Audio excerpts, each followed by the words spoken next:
Fly chick coming through. Nice to meet you. Glad you came too. Like you said, when you know you got moves. You spit game and you know you spit. Hello, everyone, and welcome back to another episode of the Fastlane Collective. I'm your host, Brianna, and we've got Daniella with us this week. Yasmin, she is still working hard on that final uni thesis, so send your good vibes her way because she's hard at work, and that's why she's not here with us today. But we're still excited to bring you all the things.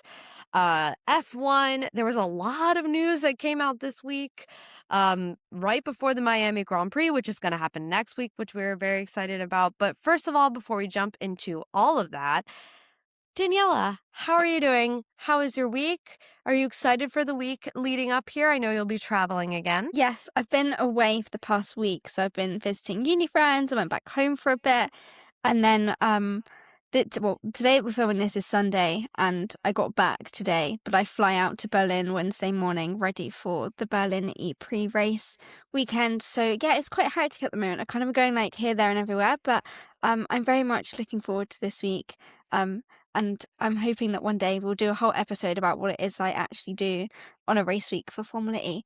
But for now, Brianna, how have you been? What's your week been? What have you been up to this week? You know, I have recently been on a big crafting kick. I don't know what it is. You know, obviously what I do for my day job is creative. I'm like a digital artist, I guess you could say. I like to say I'm a digital artist as a graphic designer, but I obviously have a creative bone in me. But I've just recently gotten back into the love of like doing crafts, you know, making things with my hands instead of a mouse. And that's kind of been nice. So I've been really into that this week, and also just trying to keep up with the F1 news, and also just trying to deal with like this very long awkward break we have. Maybe that's why I've been so into crafts, because I'm like sitting over here twiddling my thumbs on the weekends because there's no F1. But yeah, that's what I've been up to recently. Is one of your crafts your necklace that you've got on? I can see, I think, an F1 car. Yes, this necklace, I won't talk too much about it because it may or may possibly not be a product coming out through GP Girl. Sign me right up. I'm there. I want it. So yes, we're in the midst of what I'm wearing is testing, is what we like to call. We do a lot of testing with our products just to make sure they like hold up. I'm also wearing one of my double stack bracelets. If you're watching, I have that on right now. So full in GP drip today, and I've got Enchante merch on. So we're just F1 head to toe right now, which I'm all about. Thanks. Yes. Yeah, I wish this was part of my crafting, but technically it's part of my work. But yeah, I've been into that and really enjoying that. So not doing any fun traveling like you are, Daniella. I have to ask really quick, before you go like to a race weekend, do you have like race weekend jitters? Like, is it exciting? You're just ready to go? It is exciting. I do get a little bit nervous. I think I was quite nervous for Madrid because that was like my first proper one where I was like, I did the London race last year, but this is the first time I was on site. So just a little bit of background. I mostly work remotely on an Formula E weekend in the gallery based in London, but sometimes I do get to go on site, and this is another one that I'm going on site for. I think right now I'm feeling really excited. I think the night before it kind of hits me and I'm like, oh my God, what could go wrong? What am I going to do? How is this all going to go? But I think Madrid was such a positive experience. I don't feel like I'm going to be that nervous, not in the same way that I was before. It's more just excitement because for me, like being on site, being at a racetrack is the best thing in the world. Like every time that I go to a racetrack, like I was literally I didn't even mention this, I was at Silverstone at the weekend and You're just, home away like, the from night home. Before, my home away from home. It kind of is actually my home because I'm from so close to Silverstone. Yeah, but you're literally there all the time. I don't know anybody that time. is. I saw you were there this weekend on social media, and I was like, oh, there she is again. My friend messaged me and went, "This is proof that you went home." Because you say that you go home, but unless you go to Silverstone, I don't believe it. So I was there. But even then, like the night before I go to Silverstone, I get so excited. I'm like, oh my God, this is going to be so much fun. And it genuinely is. I have the best time when I'm at a racetrack. If I could be at a racetrack every day for the rest of my life, I would do it. You know, maybe one year I will come to that race and we'll go together. It would be so much fun. Yes, please. Yes. I really, really, really want to take you to Silverstone. There's a museum. There's so much that I could show you. They've got a new karting track. Oh my God. We could have so much fun. You would be the best tour guide ever. We're just gonna actually start a whole new series. It's just like Silverstone tour guide. I love it. Yeah. Yeah. But that's really cool. And I'm sure like once you get on the plane and you hit the ground, it's like go, go, go until you're back Yeah. on that plane and coming home. So get Yeah, all the nerves it out is. now, right? Yeah, exactly. We love it. Well, we wish you the best at the Ypres, Thank and you. are slightly jealous that we aren't going with you. But I wish you were coming with me. I wish too. It would be amazing. But we're so happy to have you on track, to have you working in Formula E and representing all of the women out there in motorsport. So woo woo. We love it. We love it. Thank you. Of course. All right, let's dive right into the news because we've got a lot to cover, a lot coming out. I don't know about you, Daniela, but I was thinking this every time we have some sort of break, whether it's a summer break or like this random break we're having now, there seems to be like no news until the week or a couple days before the race weekend starts. It just like bleh, like vomits out on all of us. And I feel like I'm sitting here for a while kind of like nothing's going on. And then all of a sudden the week before the race or a couple days before the race weekend, I'm like, there's so much news. I can't keep up. And that's how I felt like this week was. So we're going to try our best to hit some of the top stories that came out this week for you. So bear with us. This might be a little bit longer of a news, but you're definitely going to want to listen to all of these because lots of big things coming out, lots of things going on in the F1 world. So first to start off, let's talk about Turkey.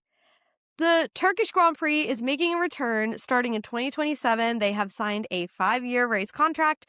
This is really exciting, especially for me being a newer fan. Like, I wouldn't come. Well, you know, I've been following the sport for about a decade now, but I have never seen the Turkish Grand Prix. I've heard so much about it. I've never actually seen cars race on that track. I've never seen F1 cars race on that track. So I'm really excited for the addition of Turkey coming back. Daniela, were you surprised when you saw this announcement? And are you excited for this track to be back? Yeah, I was really surprised because I've not heard about this at all. Like, usually before things are announced, just because of the connections that I have, and I'm not trying to sound really big-headed here, but usually I do kind of hear like whisperings of things that are going to happen before they actually happen. I've heard nothing about this until the announcement. I didn't know these conversations were being had, but I'm very excited to have it back. I have seen a few races in Turkey before, not in person, obviously, just through being a fan and watching. But I'm very excited to see what this brings in 2027. I think people are going to be a little bit disappointed that we still haven't got like a South African Grand Prix, which I feel like we've all equally been waiting for. But I would take them going to Turkey and see what happens. I want to say off the top of my head, this could be so wrong, but I think Valtteri Bottas won the last race in Turkey. That could be such a shot in the dark. It could be so completely wrong. You're correct. I'm correct. Yes, he won. He won the last race in Turkey, which took place on Sunday, October 10th, 2021. I thought it was 2021 as well. I was going to say I definitely remember the 2020 and 2021 races. But I was like, have I... Every year I feel like now kind of just goes into one and I can't remember it. Wow. Yeah, it's been a while. I'm excited for it to come back, actually. We'll see what goes down. Yeah, I've heard good things about this track. I've heard a lot of the drivers enjoy driving on this track as well. And also, I need to correct myself because I'm a liar. Why did I think Turkey was before I started really hardcore following? Because it did happen while I was a fan. So maybe I just kind of forgot about it. But it was also kind of coming off of the COVID, which, like, honestly, like, COVID just seems like one big blob of a blur of a couple of years, months. So, correcting myself on that. I apparently have seen the Turkish Grand Prix. I'm gonna have to go back. I'm gonna have to go back on F1 TV, honestly, and watch the last one. So, I have a question for you, Danielle, though, regarding this Turkish Grand Prix. Obviously, we're excited, but we can't have more races. We already have a lot. So, to me, when I heard this news, I was excited. We're getting a return of a track that so many people love. But then my next thought was, what track's getting the boot? If you had to take a guess, what do you think's coming off the F1 calendar? We've already lost Zandvoort, no? Isn't this the last Zandvoort race? I believe so, yeah. So I wonder if it's in replacement of that. Mm-hmm. For some reason in my head, I'm thinking Am I right in thinking that there's not been this is also potentially the last race, get my words out. Can we please cut this out? Thank you.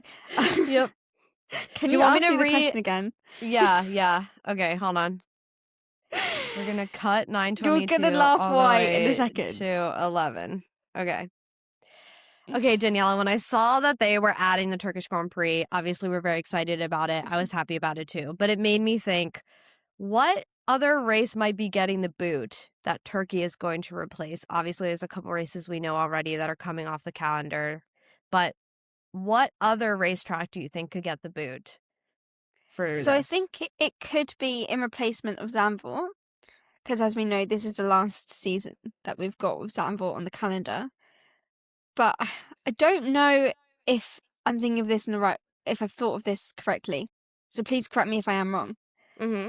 Have we heard any news about Canada and if we've got Canada for future races? Because I either have a feeling this is the last race, or it's not the last race, and in fact that they have had an extension. There was some news about Canada, but my mind is having a blank. And we can keep this in the podcast because I want to keep it real. I want people to know that sometimes we don't get it right. And this is a moment where I have gotten it so wrong. But there's just something about Canada that I just feel like there was some news relation, either that we've not got it for another season, or it's had an extension. Okay, I know the answer. What do you think is the answer? My gut is saying that we haven't got Canada again. No! I'm so Canada has actually been extended all the way to 2035. Wait, hold on. I remember us covering this in the podcast. Yeah. We had a chat about this because we were like, to 2035, that's so long. Wow. Yep. Sorry. I can't believe I got that wrong. It's ignore me about my Canada theory because that could not be more incorrect if I tried. You're an encyclopedia of F1 knowledge, but you can't know everything, girl. And this one got you. This one got me. You were able to recall who were the last two winners of the Turkish Grand Prix, but weren't able to recall if Canada was extended. For context, because we cut this out because I got Brianna to research it, but I asked her if if I was correct in thinking that the last two winners of the Turkish Grand Prix were Valtteri Bottas for 2021 and Lewis Hamilton for 2020, and I got that right off the top of my head, but couldn't remember that Canada's been extended to 2035. So yeah. Hey, listen, it's a lot to remember, and there's a lot going on this year especially. So kudos to you for remembering anything, honestly. It's a lot. It's a lot. But yeah, Turkey's coming back. It's obviously, going to replace something. Like we said, what we do mentioned. you think it is? If I had to pick, oh God. I honestly don't know. I'm going to be honest with you. I do not know. I know it's not going to replace any of the US races because those have signed contracts already. I mean, we mentioned possibly earlier Zandvoort, if Zandvoort is leaving the calendar officially or not, it could be replacing that. Mm-hmm. But yeah, we will see, honestly. We'll see what the next year's calendar looks like, and what this will kind of be replacing. I think it'll be announced soon because I'm pretty sure it's in the summer that they announce the calendar. So yeah, maybe in a few episodes' time we'll actually know the answer. Agreed. All right, let's move on to our next bit of news, which is kind of a weird one. Another piece of news, actually, we weren't expecting, but it came out this week that the Italian Financial Crime Unit, aka the Finance Police of Italy, they are investigating drivers and teams for potential tax evasion. And you're probably like, what? Why do they owe Italy taxes? What's the deal? Basically, if you are participating in any kind of a sporting event in Italy, it doesn't have to be F1, but in F1's case, it is, obviously. But if you get any sort of income while you are participating in athletic sport that takes place in Italy, you are going to be taxed on those earnings. So let's be like, as an example, say a driver wins a race at Monza, okay? And they happen to win X amount of dollars, or they get a bonus because they've won that race or won so many races. They would be taxed on that money because that it's a part of their income that they earned from an Italian sporting event. So very complicated, very weird, but that's how it rolls. And there are other countries as well, the F1 business, that do the same thing. But Italy's been like, hey, wait up a second, guys. I don't know if you've been paying taxes for several years. And it's been known that the regulations and the tax laws in Italy have been pretty lax, let's just say. They haven't really been coming after anybody. But for some reason, the Italian financial police woke up this week and said, not today, F1, not today. So they are investigating earnings from races at Monza, Imola, Maranello, from 2020 to 2024.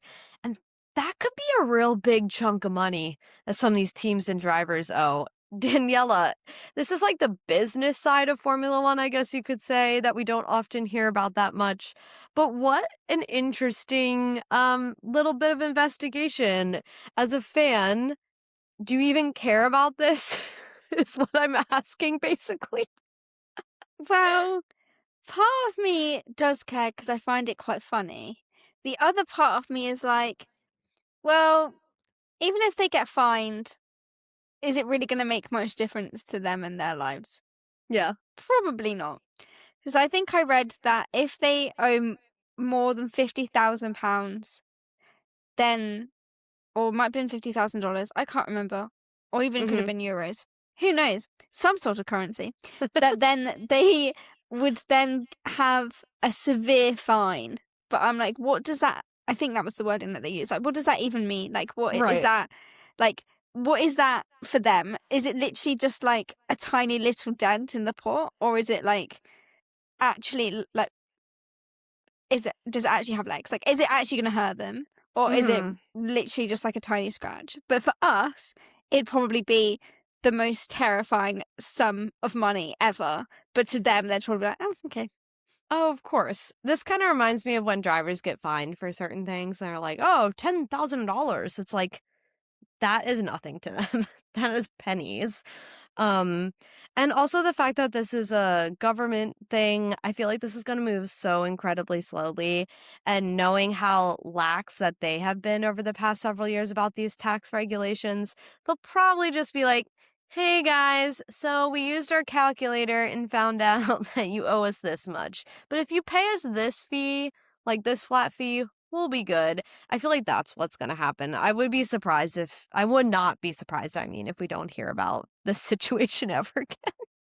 Because it's just like such a silly regulations thing. And when you think about it, it's honestly like, Italy, you weren't doing your job. Like, it's your job to make sure the rules that you've placed on these athletes are happening, that you're getting this money. And then the fact that you were just like, it was kind of like I said, like they woke up one morning and were like, oh, hey, have they paid us? And someone at the Italian tax the government financial crime police was like, oh yeah, I don't know, maybe we should check that. Like, this is what this feels like. Like, it came into conversation. Someone was like, oh, I had a dream last night that, like, all these F1 drivers just owed us money. And then someone goes, wait a minute. We need to look into this. I think they do. And that's how it happened. At least that's what I think. I think it should have been that way. Honestly, someone having a dream about it coming into work and then that happening would be the most Italian thing I've ever heard. Also, the fact that they're pursuing this so late. They're trying to collect tax money from 2020 to 2024.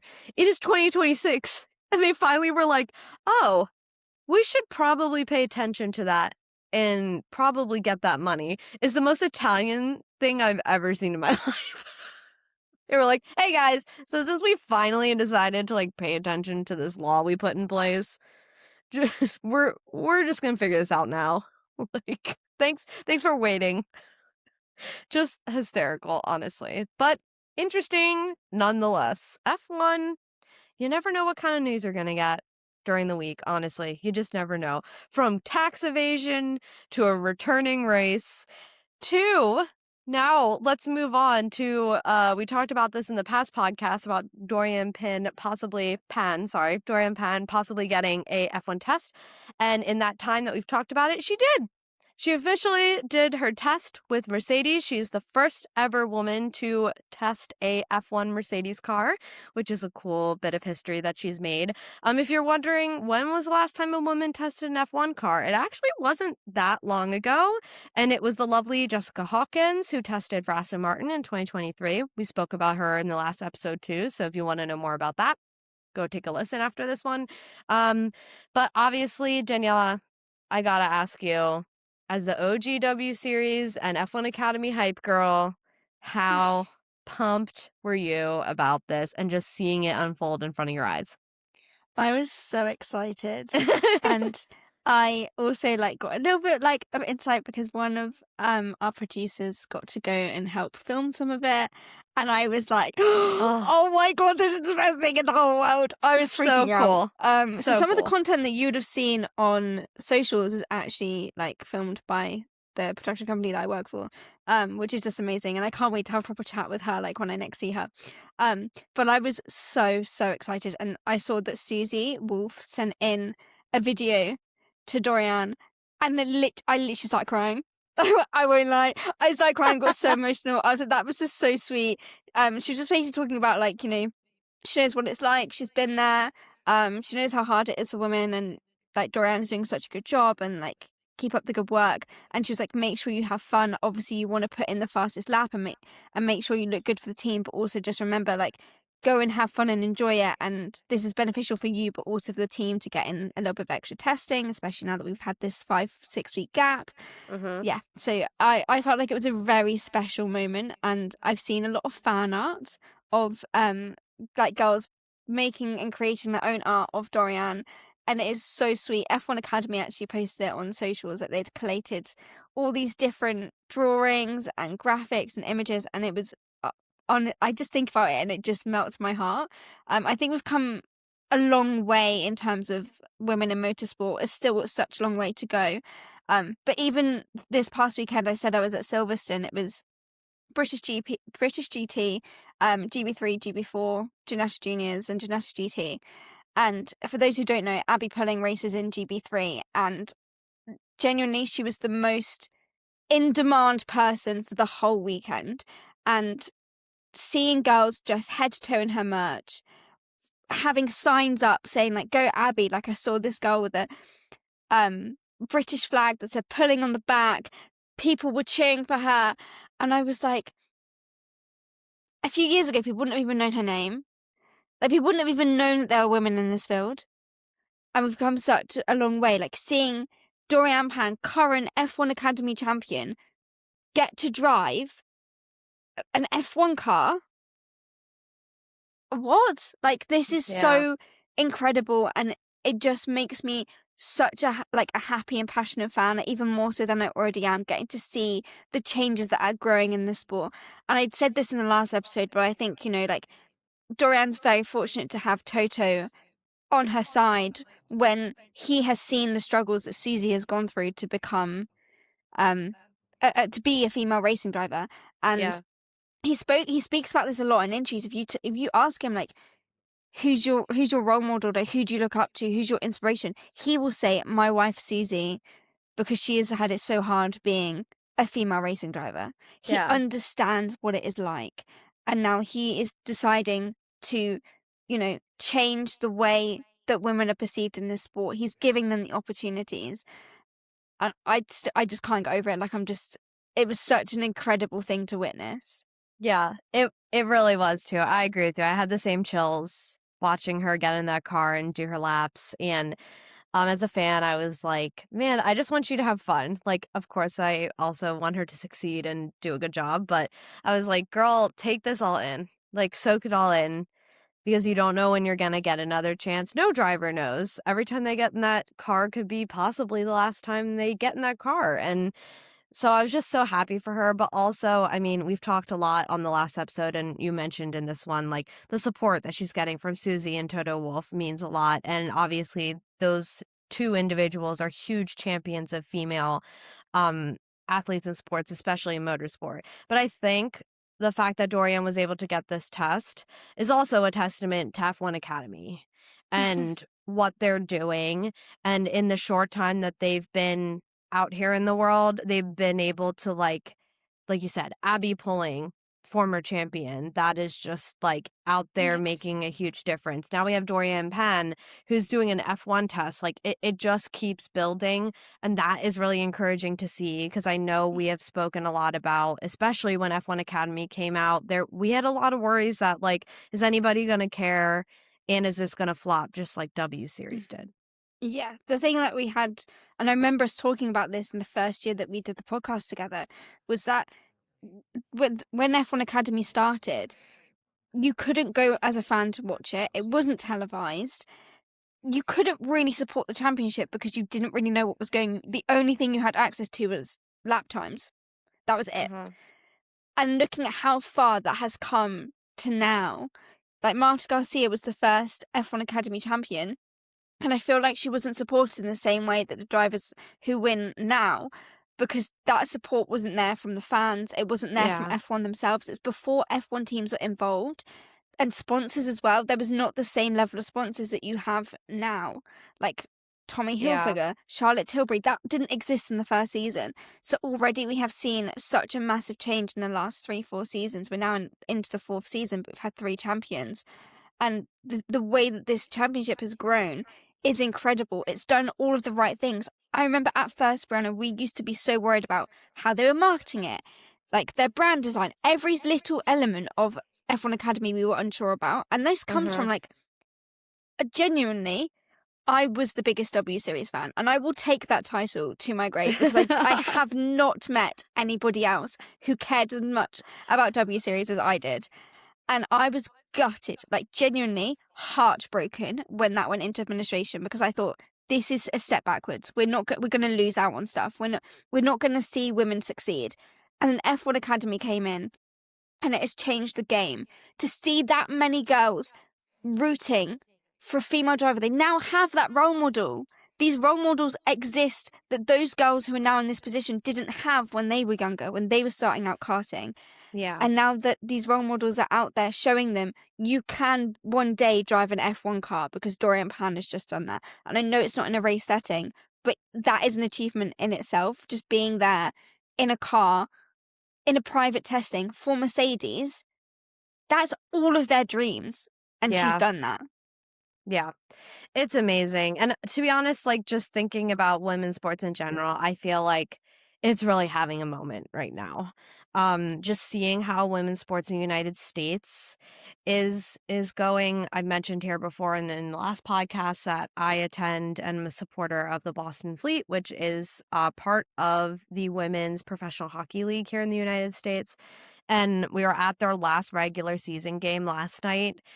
To see over a sold-out stadium of over 6,000 fans, and the fact that they sold out TD Garden a couple of weeks ago, which is like, I think it's like 19,000-20,000 seats.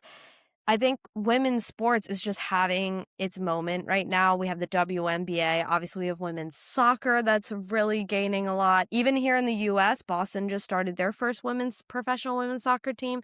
Like, we're seeing people start to really, one, take interest, two, watch, and they're like, and then realize, oh, this is actually really great hockey, racing, soccer, or football as you call it. Like, and then starting to support. And I think it's having just a great time. And honestly, F1 Academy kind of came in at the right time for the rise of women's sports at the moment. And I think it's great. I'm so excited. F1 Academy came in the year after the Lionesses in the UK won the European Championship. And that was when we saw a massive change in the support of women's sports. It was such a big moment. We then went to go and win it again in 2025. And then we also had the Red Roses win in rugby. So, like, we have had so much success, especially in the UK, in terms of women's sport, that now kind of seeing that also go into racing. Like the other day on the news, there was an interview with Alicia Palmosky just on Channel 5 News in the UK. Yeah. And I was like, I don't remember the last time that I'd seen something like this. Like, I was like, wow, like, this is so almost like random because I was not expecting it. Obviously, we're in an off season. And they decided to take the time to go and interview Alicia and put it on, like, on the news for everyone to see. And I was like, a few years ago, we never would have done this. Yeah. It's definitely growing. It's definitely changing, and there's still so much to do. Like, I don't want us to get complacent now. Now that it's getting to a good spot, there's still so much work that we need to do. But if we compare it to 2023 to now, there's been so much growth, especially in the motorsport area. Yeah. And it just goes to show you as fans, like, the power that you do have. Just showing up, just giving support, goes such a long way. And talking about the sport with your friends and mentioning it to people, like, it goes a long way. And, as fans, we have the power to make or break women's sports. And I think it's really important that we all try to lend our support in whatever way we can, because we can be the difference between it succeeding or failing. And I think Doriane is just a testament to that. The support of not just the fans, but the brands, the teams, and F1 Academy, of course. It's all kind of coming together and really starting to make some great progress. So we're very proud of Doriane. We're so proud of her. I loved watching her. I remember seeing her race in WEC with the Iron Dames and thinking to myself, this girl is like, she's going to go play. She's got a future. Like, she just is so good. And she's so tiny, too. Like, she's this little ball of, like, you will look at her and you wouldn't think any, like, oh, yeah. No, she's just amazing. So we're very excited for her. And honestly, just excited for women's sports in general. We're here for all of it. All right, let's move on to the last part of our news. We are going to talk about Alan McNish, who is now officially named the racing director over at Audi Racing, obviously with Mattia Binotto still holding the team principal role, officially in that role now. Daniella, I know you got a lot of love for Alan, so I feel like I gotta lob this over to you. How are you feeling about this appointing of him being race director? I love Alan McNish. Like, he is an icon, genuinely. He's the nicest guy ever. I got the pleasure to work with him over the last couple of seasons on Formula E, and then I met him in London and we worked quite closely together. He is so much fun. But he also knows so much. Like, it's not just the fact that he's such a nice guy and, like, you can have a great laugh with him, but genuinely he knows what he's talking about. And I think right now what's really crucial is he knows Formula E from a, like, commentator, presenter perspective, but he also used to be team principal for Audi in Formula E from 2017 to, I think, 2021 off the top of my head. And so he knows and understands electric racing, which then lends into the new regulations 2026 and the new cars. So I think that this is quite like a crucial role for him. And like, I think Audi are really going to benefit from this. Now, people have kind of been like, oh, but he was helping out with like the driver development program and that. And I'm hoping that he will still have some influence of that because I think he's quite good at spotting talent. So we shall see how he kind of integrates both roles because he had only just been appointed that as well. That was still quite fresh. And now he's been promoted. But I'm excited to see what happens within his role and also working with Matteo Binotto as well. I feel like I can just picture that going quite well. I feel like they would be able to like bounce off ideas, and I think Binotto very much will respect Alan's experience of like previous electric racing and being a team principal for a fully electric racing team.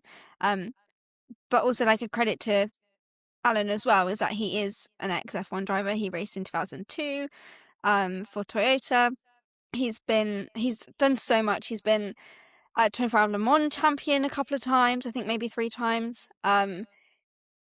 He's won WEC, I think, once in 2013. So he's done a lot in his career.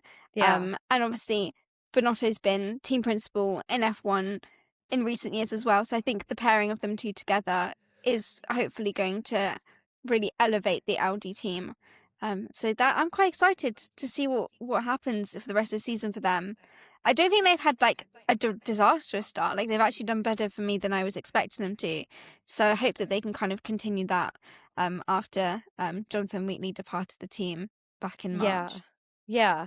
I guess my next question for you on this movement for Alan is because of his vast knowledge of Formula E, like you mentioned.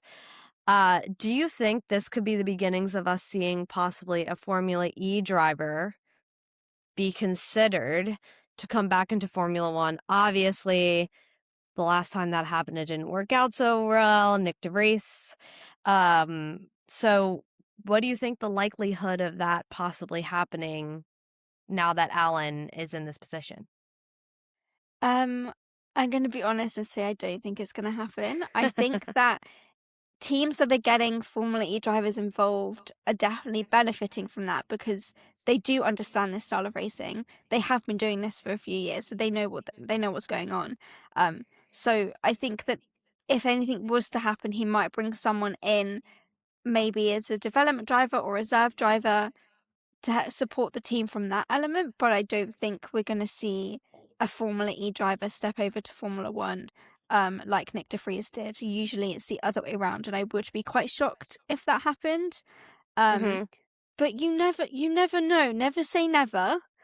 I just can't see that happening right now. And that's not me saying that Formula E drivers are not capable, because they definitely are. I just think that it doesn't tend to go that way. And when they're kind of in Formula E, that's kind of where they stay. And it's a different racing. I know that now F1 is getting a little bit similar, but it is still quite different. So I think that for now, I'm going to say no. Okay, and our last bit of the news, just round this longer than normal news section out of our podcast, is F1 adjacent, but we still thought it'd be a fun thing to mention. Obviously, the London Marathon was today, and big shout out to Sebastian Vettel and Tom Clarkson, who did run in the marathon. It's over now. I forget the time difference for us. It's all done. Yeah, big shout out to them for running the marathon. That would have been... Danielle, I'm surprised you didn't try to go down and see Seb run past you or something. The problem is that I was at Silverstone this weekend, so I was not in London. I got into London after it finished. But it did mean that when I was on the tube, I did see loads of marathon finishers. I did not see Sebastian Vettel though. I would have probably found that very cool if I had seen Seb. Did not see him, but if I could have, I would have been there, because it's the atmosphere seems so electric. Like I've not seen anything like it before. Like everyone's like supporting everyone, even if they have no idea who they are. Yeah. And Brianna, I think you have been to the Boston Marathon before. Have you? Is that right? I have not been, but the Boston Marathon was last weekend. It's obviously one of the big six for marathons. But yeah, it's the same here. It's a very big deal here in Boston. A lot of people have off work. It's like it's also declared Patriots Day here in Boston as a holiday. So that's kind of like Patriots Day. The marathon always happens on Patriots Day. But yes, it is a very big thing here. And it's so cool to see all the stories coming out after the marathon about like people helping other runners and just like people cheering people on. Like you said, complete strangers. So congrats to Tom and Seb for finishing the London Marathon. We're proud of you for running a different kind of race. But yeah. Seb did it in just over 3 hours, and I find that is so impressive. And he said it was his first ever marathon. Wow. I mean, that is quite impressive, but not too surprising. He's obviously an athletic human being. Yeah. So, but even well still, done. like, I just feel like that's just your first ever one. I feel like that's so impressive. Yeah. And the first ever sub 2 hour marathon in history was run today at the London Marathon. Yeah. So that's amazing too. That is so incredible. It's very I'm still cool. not over it. I think that is so cool. It's wild that humans can run that fast. Honestly, the guy that won the Boston Marathon for the men's group here last week, he was very close to running a sub 2. I think he ran like 2 hours 1 minute or 2 hours 3 minutes. So yeah, it was close. And then the next weekend, that was broken. So history being made in the F1 world and F1 adjacent. Really quick, guys, I want to talk about our sponsor, which I'm so proud to be the owner of, which is Grand Prix Girl. If you didn't know, Grand Prix Girl really started with a simple frustration. It's me and my mom. We've loved F1 for so long, but we couldn't find merchandise made for women, which kind of blew our minds, seeing that women make up now over 43% of the F1 fan base. So we decided to make our own. Yes, that's right. We went into business together and we started making our own F1 merch. The brand is called Grand Prix Girl. Grand Prix Girl offers jewelry and race day style designs exclusively for female F1 fans. We keep you guys top of mind every time we are designing something, and our brand is truly all around female Formula One and motorsports fans. You can shop our best-selling products like our paddock pendant and even our new double stack bracelets that just came out at grandprixgirl.com. You can find us on Instagram and TikTok as well at Grand Prix Girl, and we hope you come join us over in our community. We are really proud to sponsor this podcast, and we are so proud and honored to bring you merch made for female fans. So again, go check us out at grandprixgirl.com, and back to the podcast. Let's get into the main subject of the podcast today, which we thought would be great to bring up because the regulations this year have already been complicated enough, and now they're making changes again for good reason. The aim is to make the racing safer and also allow the drivers to have a more flat-out competitive qualifying and also more flat-out opportunities in the race. So we're not mad about it, but are we mad that we have to now learn more about regulations that we already were having trouble understanding? Yes. Before we dive into them, Daniella, you and me were going through these regulations and just like reading them and trying to understand them and how they're going to come into play in the race. In addition to trying to remember what's already changing, we were both automatically frustrated as we were reading these. I know our last episode we talked about is F1 fandom kind of hitting a dead stop because of these regulations. I just want to know personally from you reading through these, how do you feel about these updates? One, as to how they're going to affect the racing, but also as a fan who has to learn them and figure them out while you're watching the race. I think it was definitely needed because after the first 3 races of the season, we realized actually how bad the safety was throughout those 3 races, and that it felt like it wasn't fully like thought through. But at the same time, like, yes, is needed so that we can actually have safety precautions so that we're not having incidents like Behrman and Colapinto had in Japan. We're kind of moving away from that with these new regulations, but it also is so incredibly confusing. Before the start of the season, I had to learn all about the regulations and to support the Channel 4 F1 team with the first race this season, understanding what was going on with all the regulations. Now we've got another set, really. We've got all of these new rules that have come in, and I'm just as confused as I was to begin with, if not more confused. And as someone whose job is to research this and understand this and know this, if I'm not getting it, and like I am getting it, but like it's taking time for me to fully process and understand. But if I'm struggling, and if other people that I work with are struggling, then how is the average fan meant to understand these rules? And I don't feel like it's fair. Like, I remember having chats with some of the commentators beforehand, and they were like, it's going to be difficult trying to commentate on this, explain the rules that make sense in like simple terms for people to understand when the rules are so overly complicated. And now there's like another layer to it. So I can see why it's putting fans off, because there's all of this new terminology, then what they had set out in terms of like the measurement of, I don't know, like for example, some of the energy is being reduced from 350 kilowatts to 150 kilowatts, and people have just learned that it's 350, and now we're changing it again. Like, it's already just all over the place. Like, why are we now making it even worse? Like, it's just so much going on. But I also I also appreciate the reasoning behind it, and it very much is needed. But for F1 fans, especially if you don't follow the sport like religiously and kind of almost like obsessively, you're going to find it really hard to follow. Yeah, and let's be real, F1 was already a relatively complicated sport to begin with all the things around DRS and stuff like that, and just it's not like sports like basketball or soccer or whatever. Like, it's a little bit more complex already just to start off. So then adding these rules was just like another add-on to the complexity, and then deciding that it needed to be changed, like, and we've only had 3 races. Like, it's like, wait, I was just kind of getting used to how this was working, kinda, barely got a grasp on it, and now we're making changes again. It don't get me wrong, we're happy that the changes are hopefully going to improve the racing and, most importantly, the safety. That was big concerns from not just the drivers but the fans as well. We don't want to see anybody get hurt. And from what I've seen online and some articles that have come out, the drivers seem pretty relatively happy with the changes that have been proposed. We'll see how that plays out on track in the next couple of races, if it's actually working the way they're thinking it's going to work.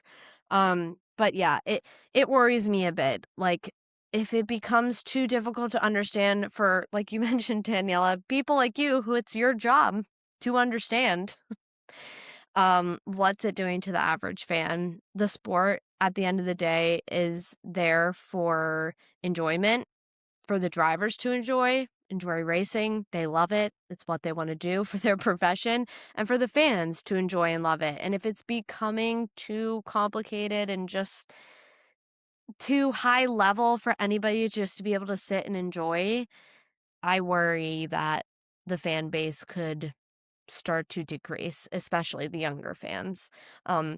It's funny to me too, Daniela, because F1 and, they're always talking about, oh, the younger fans, they want more, faster, quicker, this type of stuff. And I'm like, they also don't want incredibly complicated rules in sports, like, of a sport. They don't want an incredibly complicated sport that has all these rules and all these things going on, to the point where, like, they have to take it on as, like, a college topic to understand, So I think they kind of forgot about that part of it when they were trying to just make better racing, quicker racing, more exciting racing for these younger fans. As I put that in quotes, like, I just think they lost the plot sometimes. They just lost the plot. But to help all of you guys out, what we're going to try to do right now is to run through the changes that they have implemented that will start to take place in Miami. Because these changes are going to be new and the teams need to get a grasp on them, practice at Miami on Friday will be extended to 90 minutes. So if you're wondering, why does this practice feel super long? It's because it is. They made it a little longer so the teams could get more acquainted with these rule changes. So let's start off with the first change that I think is probably the biggest one, and also the one that most people were concerned about. Obviously, in the last race that happened, we saw that collision between Behrman, and that was one of the big reasons and the things F1 drivers were saying were the closing speeds were very dangerous. So F1, the FIA have addressed this by updating how super clipping is working. So super clipping has been increased to 350 kilowatts in key acceleration zones. And if you're like me and Daniela when we were reading this and we were like, what the heck is a key acceleration zone? That is the space between a corner exit and the braking point. So that's what they're qualifying as acceleration zone. But super clipping will be increased to 350 kilowatts in those key acceleration zones. But in some of them, it won't. It's going to be limited. So there will be some zones where super clipping will only be increased back down to that 250 kilowatts, which is what it was before. Daniela, did I explain that correctly? Like, I feel From like my understanding, yes. So from what I understand, the idea of this increase for the super clipping is so that then drivers can be on full throttle and less having to rely on harvesting energy through like regenerative braking, lift and coast, that kind of thing. They want to focus on the drivers being on full throttle so that we don't have that problem with the closing speeds, that we can like almost prevent the incidents that happened with Behrman in Japan. And then, yeah, like they're thinking about the safety now. They're thinking about how can we change this. But I think, from my understanding, super clipping is the way forward, and that's their ultimate goal. Essentially, is for drivers to more so rely on super clipping than any other form of harvesting energy. Yeah, I don't know if I'm understanding that right, but that's what I took from all the research that Brianna and I have done. Yes. Yeah, and we want to preface too, we are not experts in this subject matter by any means. We are learning along with you. So if we say something may be incorrect or a little unclear, please feel free, add in the comments, like correct us. Like, we're all here to learn together and help each other out. And like I said, we are not experts by any means. This is just what we were able to learn via the internet, which, by the way, is not super reliable sometimes. But yeah, I think also is going to help as well in qualifying. So a lot of fans have been saying qualifying isn't as exciting. I mean, the reason we love qualifying and why we like to watch it in addition to the race is because that's really when these drivers and these cars are being pushed to the absolute limit. And with this super clipping as well, improving the safety, but also helping improve some of the qualifying. So we're not having to watch a lot of regenerative braking and whatnot, and these drivers can drive more at full throttle instead of having to worry about braking and regen braking. So that is probably the biggest change, and in the fans' eyes and the driver's eyes, the most important one, because it really addresses that safety concern and also addresses their ability to go full out. Another change that has happened is the boost mode. In the race, the power has been capped to 150 kilowatts. Daniela, I don't know if you want to elaborate on this one and kind of how this one works, because this one I was having some trouble wrapping my head around, honestly. So previously, like the kind of like extra energy that the drivers could get through the boost button was 350 kilowatts. And that was when like drivers would then use the boost button throughout once a lap to assist them with the overtake mode as well.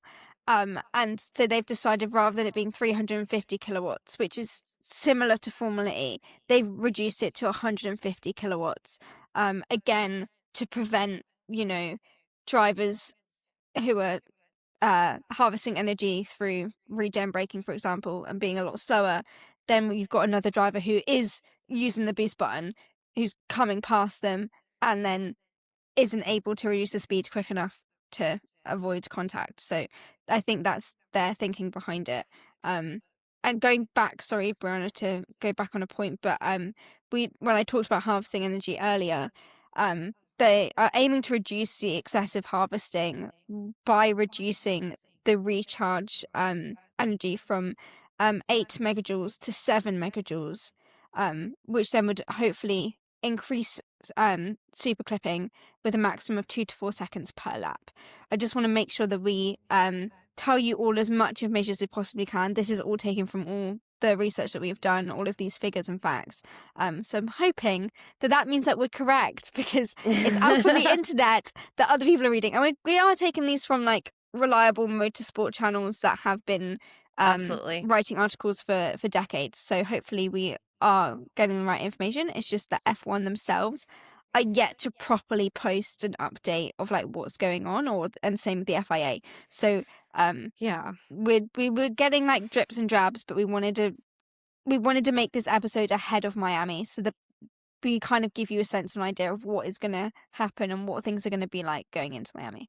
Absolutely. And this has been such a huge topic in the driver and fan community as well, around these rules and regulations, especially after the crash we saw about, hey, these are unsafe and no one is okay with it, and that needs to be addressed. And I'm glad they have addressed it, especially with this break, there was no reason not to address it. We've got the time. Let's address it now. So crashes like what happened in the last race don't happen. And yes, I'm glad you brought up the 8 to 7 megajoules.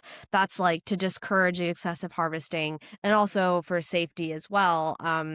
Because when you've got a car using boost mode and then a car reharvesting, I mean, just a spell for disaster there.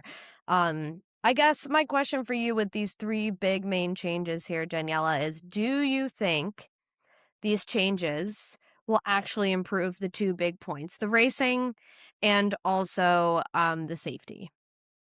It's hard to say, but from what I've read, I believe it will. I think that they've gone away and had the conversations that would need to be had, and that they've come up with solutions that I genuinely think are quite realistic.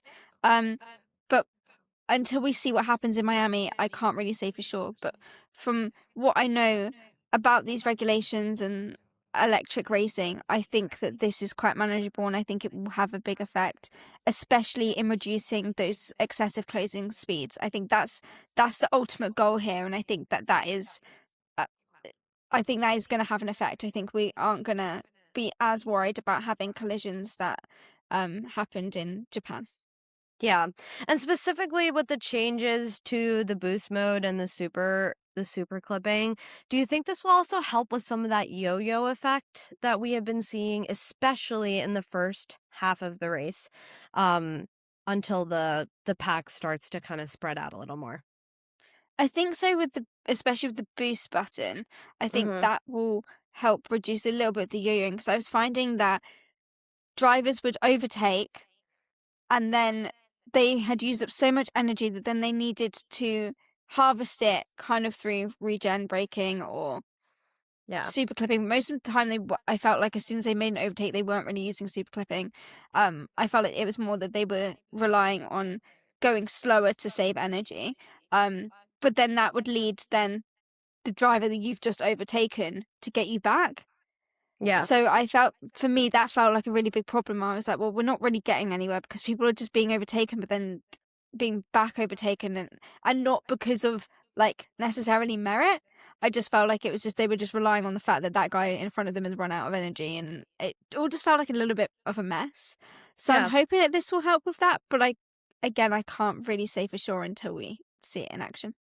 Yeah, and Yasmin spoke about this last week as well. Like, kind of the overtakes are artificial or feeling artificial because it's just down to the amount of power you have. It's not because someone's making a great move or late braking. It's because that's what the power they have available or not available to them. So I'll be interesting to see how it affects the overtaking. I don't know. I feel like so mixed on the yo-yoing. Like, it's fun to watch, like, the back and forth, just the excitement of it all, and, but it is after 3 races, I was like, "Oh, okay, like, this is just because of the power, like, this is gonna happen every single race." Um, so I don't know, it's still fun to watch as a fan. Like, watching multiple overtakes happen within, like, a short amount of lap time is, like, it feels very intense, and I feel like my heart is beating 400 miles a minute because I'm like, "Oh my god, there's so many people are overtaking everybody." Like, I can't keep track of who's where and how many overtakes have happened. But yeah, we'll see if that improves the yo-yoing or not. Maybe it'll still happen, but it won't be as frequent. Maybe it'll happen once or twice, but then we'll see how it goes. It'll be interesting. I am excited for Miami. It's been this weird break. It just feels so strange, and I think everyone is feeling this break to be strange and odd. And we talked about that in the last podcast, but I'm so excited for Miami to come back. But Daniela, I just realized after Miami, we also have another long break. Which is such a bummer. I was like so excited for F1 to be back. And then I was like, oh, wait, because we have Miami, it's coming, obviously, through the 1st of May to the 3rd. And then Canada doesn't happen until the 22nd of May. Like, what? I'm really sad, and I'm going to tell you why I'm really sad. Because Please I'm tell working me. on Berlin this weekend, which then means I can't even watch F1. So what is even the point? I'm going to have another massive gap, and I'm not even going to see it.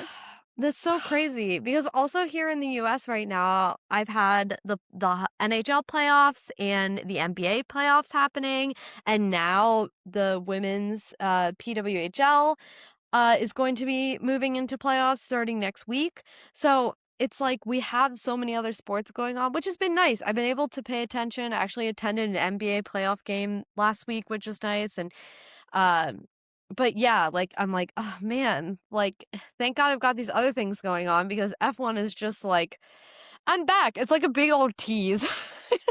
It's like, I'm back. Just kidding. No, I'm not. So, but we hope everybody enjoys the Miami Grand Prix. Just soak it in. Take it all in because you have another couple of weeks without F1 and then hopefully things will be back to normal. For sure. But is there anything else we want to mention before we close out this episode, Daniela? I don't think so. Great. All right, guys. Well, thank you again for coming, listening, sharing your thoughts, and just giving some of your time to our podcast. We really appreciate it. We appreciate you, and we love putting this together for everybody else. Also, just shout out to our 2 editors that we now have on board. We're very, very excited to have them. They're editing our podcast and social content. So just wanted to give them a big shout out.